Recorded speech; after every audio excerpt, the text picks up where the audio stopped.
नमस्कार, आदाब। मैं खुशबू अख्तर और आप देख रहे हैं पल पल न्यूज। दोस्तों, अभी अभी की बड़ी खबर सामने आ रही है कि यमन ने सऊदी अरेबिया के यूएस मिलिट्री बेस पर हमला बोल दिया है, जिसके बाद ट्विटर पर 2 लाख से ज्यादा यमन ट्रेंड करने लग गया है। इससे ये साफ हो जाता है कि ये जंग और खूंखार हो गई है। वीडियो अल जजीरा के जरिए जारी किया गया है, एक बार उस पर नजर डाल लीजिए।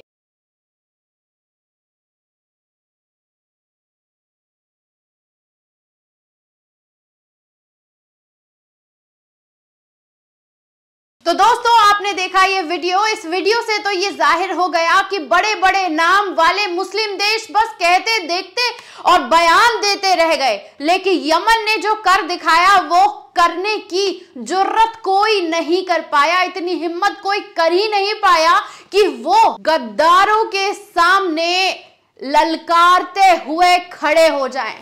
ट्विटर पर लगातार तस्वीरें सामने आ रही हैं दोस्तों, जहां लोग यमन की हिम्मत को सराह रहे हैं, जिसमें साफ ट्विटर यूजर लिखते हैं कि यमन एक गरीब मुस्लिम देश है जिसने तमाम इजरायली शिप को रोक लिया उसकी टेरिटरी में घुसने से, और ये इजरायली कंपनियों के नुकसान के साथ साथ $बिलियन का कारोबार ठप करने का काम यमन ने किया है। यमन के लिए अब तस्वीरें भी बनना ट्विटर ट्रेंड के जरिए दिखाई दे रही हैं कि किस तरीके से हूतियों ने अपने हिम्मत के साथ इजराइल की तरफ जाते हुए सभी जहाजों को रोक दिया है और $मिलियन का नुकसान किया है दोस्तों। और उसी के साथ साथ आप देख सकते हैं कि कलाकारों की जो कला है वो किस तरीके से दिखाई जा रही है। यमन की बहादुरी को सलाम करते हैं तमाम वो लोग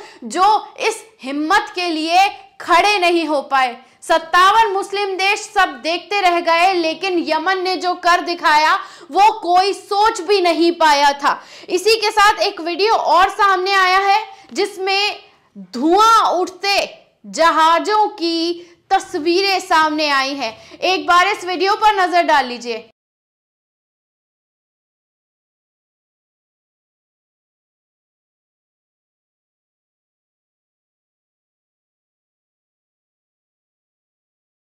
इस वीडियो में फिर से एक बार यमन ने यह साबित करके दिखा दिया कि मुद्दई लाख बुरा चाहे क्या होता है वही होता है जो मंजूर खुदा होता है। ये वीडियो शेयर करके वॉर रिपोर्ट्स के जरिए लिखा गया कि smoke pours from ships as UT speeds boats. आप देख पा रहे हैं कि किस तरीके से धुआं उठता हुआ यहां से दिख रहा है, जो लगातार यमन के हूतियों ने 2 अटैक कर 2 जो जहाज थे उसे उड़ा दिया है। वहां से धुआं उठता हुआ दिखाई दे रहा है। और रिसेंट जो कमर्शियल जहाज था उसके ऊपर भी मस्क जो स्टेटमेंट्स हैं उसने भी कह दिया है कि उन्होंने भी अपनी सिक्योरिटी और सेफ्टी के पर्पस के साथ इजराइल के साथ सारे के सारे मसौदे तोड़ दिए हैं। मस्क लाइन की अगर हम बात करते हैं दोस्तों, तो आपको ये जान लेना जरूरी हो जाता है कि 750 जहाज हैं मस्क लाइन के पास, और ये दुनिया की सबसे बड़ी शिपिंग कंटेनर कंपनी है, और इसके पास 121 देशों में ये अपने कंटेनर्स का काम करते हैं, और 350 से ज्यादा पोर्ट्स इनके पास है। और अगर मोटा मोटी हम हिसाब निकाले तो उस हिसाब से हर 6 मिनट में इनका जहाज दुनिया के किसी न किसी कोने में उतर रहा होता है। और इस ताकतवर कंपनी को भी घुटनों पर यमन ने ला दिया है, जिसके बाद उन्होंने स्टेटमेंट को साफ कर दिया है कि सेफ्टी और सिक्योरिटी को देखते हुए इजराइल के साथ कोई कारोबार नहीं किया जाएगा, उनके पोर्ट्स की तरफ नहीं जाया जाएगा, क्योंकि सबसे ज्यादा नुकसान अगर किसी को हुआ है तो वो मस्क लाइन जैसी तमाम कंटेनर शिप जो कंपनियां हैं उनको हुआ है, इनके जहाजों को हुआ है, इनके लोगों को अपनी गिरफ्त में लिया गया है, लेकिन कोई भी लोग ना मरे हैं ना घायल हुए हैं। बस इनके सामान को कब्जा लेकर यमन के पोर्ट पर ले जाया गया है, काम कर दिखाया है। आप मेरे पीछे ये मैप देख रहे हैं, ये मैप के जरिए आपको समझ में आएगा कि यमन यहाँ पर है, यमन यहाँ पर है, और लाल सागर के बीच जो पूरा सारा का सारा झगड़ा चल रहा है, सारा का सारा इजराइल का जो पूरी दुनिया बर्बाद हो रही है उसके समंदर के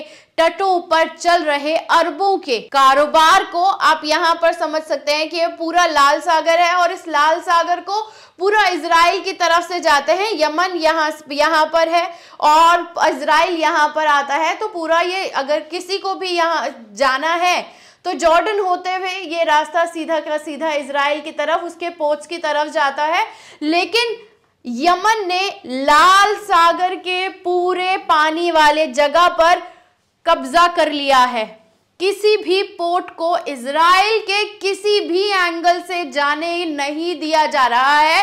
पहले चेतावनी दी जाती है कि आप वापस चले जाइए, फिर चेतावनी के साथ साथ ड्रोन दाग दिया जाता है और जब नहीं माने जाते तब उसके ऊपर बैरक मिसाइलें दाग कर उनको बता दिया जाता है कि don't mess with us. Don't mess with us का जो नारा यमन ने दिया है वो आप देख सकते हैं कि सिर्फ इस रास्ते से जद्दा मक्का होते हुए जो पोर्ट्स हैं, ये तमाम ये जो छोटे छोटे जो आप पोर्ट्स देख रहे हैं, इस पोर्ट्स के ऊपर ये अपना काम नहीं कर पा रहे और काम ना करने की वजह से ही इजराइल अब व्यापार के तौर पर दिवालिया होता हुआ नजर आ रहा है दोस्तों। और इन वीडियोस के सामने आते हुए ये भी क्लियर कर दिया गया है कि अब सऊदी अरबिया के ऊपर जिस तरीके से यूएस मिलिट्री बेस पर हमला कर अल जजीरा द्वारा जारी किए गए वीडियो में ये कह दिया गया है कि हमने अपनी नीयत साफ तौर पर दिखा दी है कि हमसे मैस ना किया जाए, हमारे फिलिस्तीन के भाइयों के ऊपर होते जेनोसाइड को रोका जाए और साथ ही साथ आपको इस बात का भी ध्यान रखना होगा कि उन तक दवाइयां और खाना भी टाइम से पहुंचाया जाए, क्योंकि जो आप जुर्म कर रहे हैं उनके ऊपर वो जुल्म के को वो डिजर्व नहीं करते और मासूमों की जान लेने का हक किसी को नहीं है। आपको अभी के अभी पोर्ट के व्यापार को शुरू करना है तो आपको अपने हमले गाजा पे करना बंद करने पड़ेंगे। कैसी लगी ये रिपोर्ट कमेंट बॉक्स में आकर अपनी राय देना ना भूलिएगा। शुक्रिया।